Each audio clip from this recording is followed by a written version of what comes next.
এগুলো রেট পড়বে ফিক্সড 2.5 লাখ টাকা। কিছুদিন আগে টিম আন্ডার কভারের মাধ্যমে আমরা বেশ কিছু লিড পাই। আজকে আকাশ ভেঙে পড়ছে আমাদের। অভাবের জন্য, লোভের কারণে ধরা গেছে। উপসংহার থেকেই শুরু করি। দীর্ঘ অনুসন্ধান, ভাগ্যের মেলবন্ধন আর আইন শৃঙ্খলা বাহিনীর সহায়তায় টিম আন্ডার কভার সফলভাবে সার্টিফিকেট জালিয়াতির একটি চক্রকে হাতে নাতে ধরতে পেরেছে।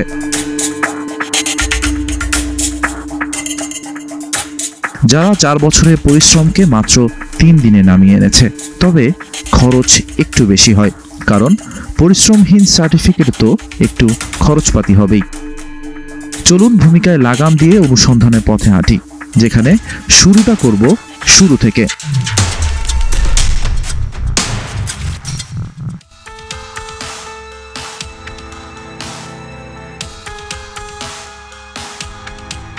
ডিজিটাল যুগে অ্যানালগ থেকে কি লাভ বলুন, তাই চোখ রাখা জুকারবার্গের ফেসবুকে। কয়েকটি পেজ ও গ্রুপ দেখে ধারণা পাওয়া গেল এখানে প্রকাশ্যে কেনাবেচা হচ্ছে স্নাতক পরীক্ষার সার্টিফিকেট। বিজ্ঞাপনের ধরন দেখে বলে দেয়া যায় নানা প্রলোভনে গ্রাহক টানার চেষ্টা করে যাচ্ছে আড়ালে থাকা কিছু সংঘবদ্ধ চক্র।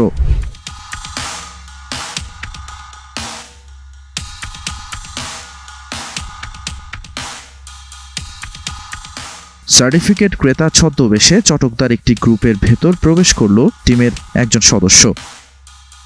এসকে রাকিব নামক এক ফেসবুক আইডির পোস্ট ও কমেন্টের ওপর নজর আটকে গেল অনুসন্ধানী সদস্যের। তার সঙ্গে মেসেঞ্জারে শুরু হলো যোগাযোগ। ক্রেতা পরিচয়ে একটি কৌশলী কথাবার্তা বলতেই বেরিয়ে এলো সার্টিফিকেট সংগ্রহের নিয়ম। অনলাইন হবে খাজা ইউনিভার্সিটি, ইউএসিটি অথবা ন্যাশনাল ইউনিভার্সিটি। আর একটা আছে সিলেটের নর্থ ওয়েস্টার্ন ইউনিভার্সিটি। এগুলো রেট পড়বে ফিক্সড 2.5 লাখ টাকা।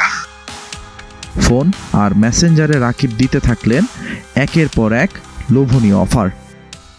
অফলাইন যে কোনো ভার্সিটি একবারে সেম টু সেম অরিজিনালের সাথে মিলাই নিতে পারবেন। কিন্তু কতদিনের ভেতরে এই সার্টিফিকেট পাওয়া যাবে? অর্থাৎ কোনো ধরনের শিক্ষাগত যোগ্যতা ছাড়াই মাত্র 3 কর্মদিবসের মধ্যেই যে কেউ হয়ে উঠতে পারবেন গ্র্যাজুয়েট। শুধু ফোনে কিংবা মেসেঞ্জারে কথা বলে ক্ষান্ত হলেন না রাকিব। বিশ্বাসযোগ্যতা অর্জনে মরিয়া রাকিব ক্রেতারূপী টিম সদস্যকে সরাসরি সাক্ষাতের একটা প্রস্তাবও দিলেন ঠিকানাও। সমস্যা না, আপনি আসেন। আপনার যদি রিয়েল কাজের দরকার হয় সেটা আপনি অনলাইন করেন বা অফলাইন করেন, ইনশাআল্লাহ 100% হবে। প্রাথমিকভাবে মনে হতে পারে রাকিবের আস্থা পুরোপুরি অর্জন করে নিয়েছে টিম আন্ডারকভার। ইতিমধ্যে পেরিয়ে গেছে একদিন। রাকিবের দেওয়া ঠিকানা অনুযায়ী ঢাকা বিশ্ববিদ্যালয়ের টিএসসিতে অবস্থান নিল ক্রেতারূপী টিম সদস্য। কিছুক্ষণ অপেক্ষা করতেই রাকিবের দেখা মিলল। প্রাথমিক কথোপকথন শেষে তার সঙ্গে শুরু হলো মূল আলাপ। রাকিব ভাই, আপনার লাগবে হচ্ছে বলতে আমার ওই যে ছোট ভাই একটা আছে, আপনার অনার্স সার্টিফিকেটটা মাস্ট লাগবে। অনার্স সার্টিফিকেটটা অনলাইনে করতে এই সিস্টেমটা করা যাবে? হ্যাঁ, এটা আপনি সাইডে একে একে সার্টিফিকেট নেয়ার পুরো প্রক্রিয়াটা জানালেন রাকিব। কিন্তু মাত্র 3 দিনের ভেতরে কিভাবে সার্টিফিকেট দিবেন রাকিব? আপনি যদি আমরা আজকে অর্ডার করেন, আজ থেকে 3 দিন পরে আমার 3 দিন সময় লাগবে। এক পর্যায়ে কথার জাদুতে ক্রেতারূপী অনুসন্ধানী সদস্যর আস্থা অর্জন করে নিল রাকিব। সার্টিফিকেটের জন্য অ্যাডভান্স টাকাও দাবি করল রাকিব। তার চাহিদা অনুযায়ী দেয়া হলো নগদ অর্থ। কথাবার্তা শেষে এবার বিদায় নেয়ার পালা। বিদায়কালে রাকিব জানালো রাতের ভেতরেই নাকি সার্টিফিকেটের একটা খসড়া দিয়ে দেওয়া হবে। রাত হতে না হতেই সার্টিফিকেটের কপির একটা নমুনা দেখালো রাকিব। শুধু তাই নয়, পরদিন বিকেল 5টায় সার্টিফিকেট দেওয়ার প্রতিশ্রুতিও দিল সে। 5টা বাজে আপনাকে ডেলিভারি, 3টা বাজে আমাকে কনফার্ম করবেন। আর কিছু আছে কিনা আপনারা দেখেন। যোগাযোগের মাত্র 2 দিন যেতে না যেতেই রাকিব তার সক্ষমতার প্রমাণ দিতে শুরু করেছে। ইতিমধ্যে রাকিবের মাধ্যমে হাতে এসে পৌঁছেছে একটি নামকরা বেসরকারি বিশ্ববিদ্যালয়ের জাল সার্টিফিকেট। এদিকে এসব জাল সার্টিফিকেট নিয়ে বিশ্ববিদ্যালয়গুলোকেও পড়তে হচ্ছে বিব্রতকর অবস্থায়। আমরা প্রায় 51টা সার্টিফিকেট পেয়েছি, যেগুলো আমাদের বিশ্ববিদ্যালয়, এরা আমাদের কোনো সময় আমাদের ছাত্র ছিল না। খুবই বিব্রতকর অবস্থা আছে দেশ, মানে আমরা কোথায় আছি। সার্টিফিকেট বাণিজ্যে শুধু রাকিবই নয়, জড়িত রয়েছে আরও নানান চক্র। এসব চক্র আবার 3 দিন নয়, মাত্র 10 মিনিটেই নাকি দিতে পারে কারিগরি কলেজের 4 বছরের ডিপ্লোমা কোর্স সার্টিফিকেট। চলুন এবার তেমনই একটা ঘটনার উপর মনোযোগ দেওয়া যাক। প্রতিষ্ঠানটির নাম বাংলাদেশ ন্যাশনাল টেকনিক্যাল ইনস্টিটিউট, আছে অফিসিয়াল ওয়েবসাইটও। প্রাথমিক তথ্য বলছে ওয়েবসাইট থাকলেও আদতে এই কারিগরি কলেজটির কোনো ধরনের অনুমোদন নেই। ওয়েবসাইটটির উপর একটু গভীর দৃষ্টি স্থাপন করতেই বোঝা গেল আরও গরমিল। ওয়েবসাইটটির 14তম পাতায় মোহাম্মদ ফানাউল্লাহ নামক এক ছাত্রের একই সঙ্গে 6টি বিষয়ে ডিপ্লোমা থাকার কথা উল্লেখ করা হয়েছে। অন্যদিকে 15তম পাতায় ফানাউল্লাহর আরও 5টি ডিগ্রির তথ্য উল্লেখ করা হয়েছে। অর্থাৎ ফানাউল্লাহ নামক ছাত্রটি একই প্রতিষ্ঠান থেকে সর্বমোট ডিগ্রি অর্জন করেছেন 11টি। প্রাথমিক অনুসন্ধানে কারিগরি কলেজ হিসেবে দাবি করা প্রতিষ্ঠানটির জালিয়াতি সম্পর্কে একটা হালকা ধারণা পাওয়া যায়। পুরো ঘটনা স্পষ্ট করতে ওয়েবসাইটে দেয়া একটি হোয়াটসঅ্যাপ নম্বরে যোগাযোগ শুরু করে টিমের সদস্যরা। খুদে বার্তায় ক্রেতা হিসেবে কথা চালাচালিতে বোঝা গেল মুঠোফোনের উপরান্তে থাকা ব্যক্তিটিও রাকিবের মতোই সার্টিফিকেট কেনাবেচার সঙ্গে জড়িত। জানা গেল মাত্র 4000 টাকার বিনিময়ে মিলবে ডিপ্লোমা সার্টিফিকেট। টাকা দেওয়ার পর দেয়া হলো প্রাথমিক তথ্য। মাত্র 5 মিনিটের মধ্যেই অনলাইনে আইডি কার্ড সহ অ্যাডমিট ও রেজিস্ট্রেশন কার্ড পাওয়া গেল। এর ঠিক 5 মিনিট পর, অর্থাৎ 10 মিনিট পরেই বাংলাদেশ ন্যাশনাল টেকনিক্যাল ইনস্টিটিউট নামক প্রতিষ্ঠানটির ওয়েবসাইটে পাওয়া গেল ডিজিটাল সার্টিফিকেট ও মার্কশিট কপি। অর্থাৎ মাত্র 10 মিনিটেই টিম আন্ডারকভারের সদস্য বনে গেলেন একজন কম্পিউটার ইঞ্জিনিয়ার। অনুসন্ধানের মাঝামাঝি এসে একটা বিষয় স্পষ্ট, আর সেটা হলো অনলাইনে হাত বাড়ালেই মিলছে জাল সার্টিফিকেট। কিন্তু প্রশ্ন হচ্ছে, এসব সার্টিফিকেট ব্যবহার করছে কারা, কোথায় হচ্ছে এর ব্যবহার? অনুসন্ধানী তথ্য বলছে ইতিমধ্যে সরকারি প্রতিষ্ঠান থেকে শুরু করে বেসরকারি প্রতিষ্ঠানগুলোতে ঢুকে পড়েছে ভুয়া সার্টিফিকেটধারীরা। এর কিছু চাক্ষুষ নমুনাও পাওয়া গেল। 1998 সালে যাত্রা শুরু করে বাংলাদেশ কমার্স ব্যাংক লিমিটেড বা BCBL নামক বেসরকারি ব্যাংক। প্রতিষ্ঠার পর থেকে হাজারো কর্মীর কর্মসংস্থান সৃষ্টি করেছে ব্যাংকটি। সম্প্রতি কর্মীদের সার্টিফিকেট নিয়ে ব্যাংকটির করা এক তদন্তে বেরিয়ে আসে চমকপ্রদ কিছু তথ্য। তদন্তে বেরিয়ে আসে ভুয়া সার্টিফিকেট ব্যবহার করে গত কয়েক বছর ধরে বহাল তবিয়তে চাকরি করে যাচ্ছিলেন 8 জন কর্মকর্তা। নামি দামি সরকারি বেসরকারি বিশ্ববিদ্যালয়ের ভুয়া সার্টিফিকেট জালিয়াতির মাধ্যমে এই 8 কর্মকর্তা তাদের পেশাগত জীবনে বাগিয়ে নিয়েছেন একাধিক পদোন্নতি। ঢাকা বিশ্ববিদ্যালয়ের জাল BSc ও MSc সার্টিফিকেট জমা দিয়ে চাকরি নিয়েছেন ব্যাংকটির ডেস্ক অফিসার ও SPO আলামিন। চট্টগ্রাম শিক্ষা বোর্ডের HSCর জাল সার্টিফিকেট দিয়ে চাকরি নিয়েছেন junior cash officer Wahid Murad. অন্যদিকে সাউদার্ন বিশ্ববিদ্যালয়ের জাল BBA ও MBA সার্টিফিকেট ব্যবহার করে চাকরি নিয়েছেন আরও 4 জন কর্মকর্তা। সার্টিফিকেট নিয়ে এমন প্রতারণার ঘটনায় খোদ ব্যাংক কর্তৃপক্ষ যেন নড়ে চড়ে বসেছে। সার্টিফিকেট এবং হচ্ছে কি রিলিজ অর্ডার আমরা ভেরিফাই করেছি। তো ভেরিফাই করতে গিয়ে সেখানে আমরা কিছু অনিয়ম আমরা পেয়েছি, যেগুলো আমরা ফেক পেয়েছি সেগুলো হচ্ছে কি বোর্ড এবং ইউনিভার্সিটি কর্তৃক হচ্ছে অথেন্টিকেট করা, তারাই বলেছেন এগুলো ফেক।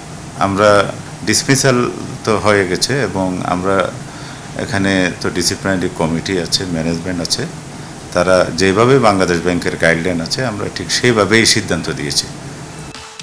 বিশ্ববিদ্যালয় মঞ্জুরি কমিশনের তথ্য মতে বর্তমানে দেশে সরকারি বিশ্ববিদ্যালয় 55টি এবং বেসরকারি বিশ্ববিদ্যালয়ের সংখ্যা 116টি।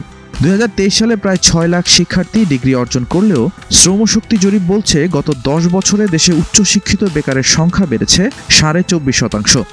অর্থনীতির প্রবৃদ্ধি যখন প্রতি বছর 6 থেকে 7%, তখন কর্মসংস্থান বাড়ছে মাত্র 2% হারে। বিশেষজ্ঞদের মতে ভুয়া সার্টিফিকেটধারীদের কারণে যোগ্য প্রার্থীদের কর্মসংস্থানে তীব্র ঘাটতি দেখা দিয়েছে। বিশ্ববিদ্যালয়ের শিক্ষার্থীরাও জানালেন একই অভিযোগ। প্রপার জায়গাটা যেতে পারতেছি না এই শুধুমাত্র সার্টিফিকেট জালিয়াতির কারণে। অনলাইনে যে এগুলো হচ্ছে সেগুলো বন্ধ করা উচিত, আইনে আওতা আনা উচিত। অনুসন্ধানের পথে হাঁটতে হাঁটতে কিছু ক্লান্তি ভর করেছে, একটু বিরতির বিশ্রাম প্রয়োজন। ফিরে এসে বাকি অনুসন্ধান।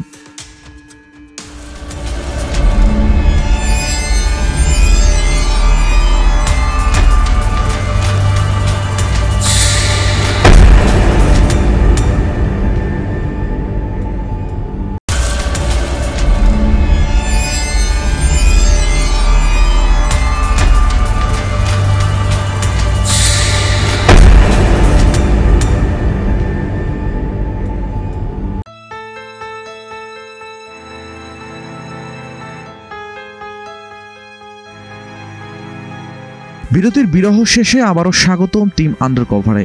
শুধু অনলাইনে গ্রুপ কিংবা ভুয়া প্রতিষ্ঠানের নামে ওয়েবসাইট খুলেই নয়, রীতিমতো নামি দামি বিশ্ববিদ্যালয়ের নামের আদলে ওয়েবসাইট খুলে সার্টিফিকেট বাণিজ্য করে যাচ্ছে জালিয়াতি চক্রের সদস্যরা।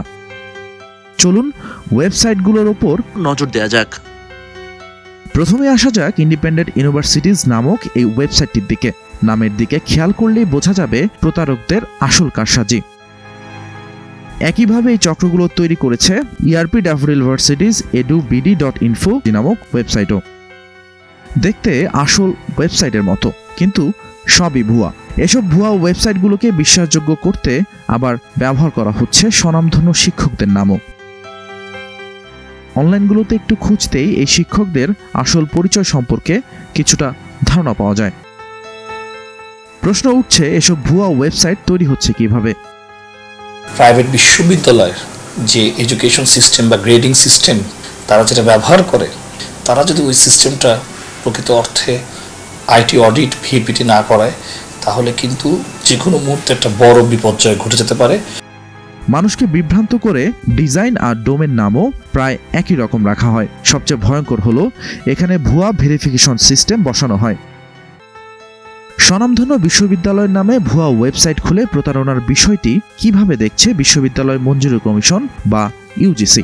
ওয়েবসাইটগুলো ওখানে বন্ধ করার জন্য কর্তৃপক্ষ আছে, তারা ব্যবস্থা গ্রহণ করতে পারে। আমরা কিন্তু বলে দিই এটা ভুয়া, আমরা জানিয়ে দিই সংশ্লিষ্ট কর্তৃপক্ষকে, মন্ত্রণালয় সহ জানিয়ে দিই এরকম ভুয়া।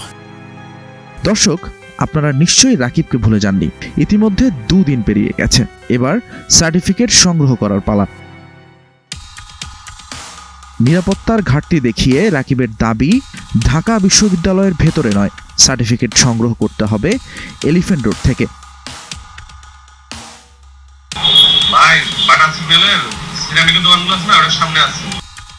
জাল সার্টিফিকেটের চক্র ধরতে টিম আন্ডারকভারের সঙ্গে এক পর্যায়ে সঙ্গী হলো র্যাপিড অ্যাকশন ব্যাটালিয়ন। রাকিবের দেয়া ঠিকানা অনুযায়ী এলিফ্যান্ট রোডের বাটা সিগন্যাল মোড়ে অবস্থান নিল টিম সদস্য। আশেপাশে র্যাব সদস্যরাও ছদ্মবেশে অবস্থান নিলেন। সময় গড়িয়ে চলল, কিন্তু রাকিবের দেখা নেই। 1 ঘন্টার দীর্ঘ অপেক্ষার পর দেখা মিলল রাকিবের।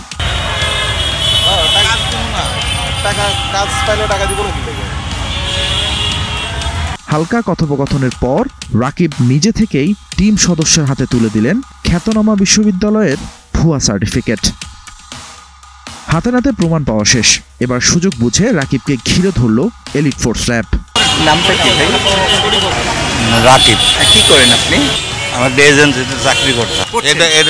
এটা অনৈতিক কাজ, এটা আমি ভুল করছি, এটা করা উচিত না। অভাবের কারণে থেকে এই অবস্থা। হ্যাঁ, এটা অপরাধ, এটা করা ঠিক না।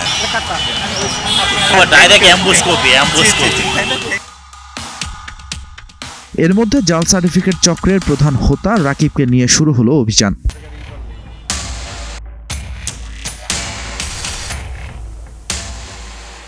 সায়েন্স ল্যাবের একটি সরকারি কোয়ার্টারে নিয়ে যাওয়া হলো তাকে। পুরো বাসা জুড়েই রাকিবের রেখে যাওয়া নকল সার্টিফিকেট তৈরি করার আলামত পাওয়া গেল। আরও পাওয়া গেল রাকিবের আসল পরিচয়। আইডি কার্ড দেখে জানা গেল রাকিবের আসল নাম শেখ মোহাম্মদ রুবেল, পেশায় সরকারি কর্মচারী। বাংলাদেশ বিজ্ঞান ও শিল্প গবেষণা পরিষদ বা BCSIR নামক প্রতিষ্ঠানটির কম্পিউটার অপারেটর।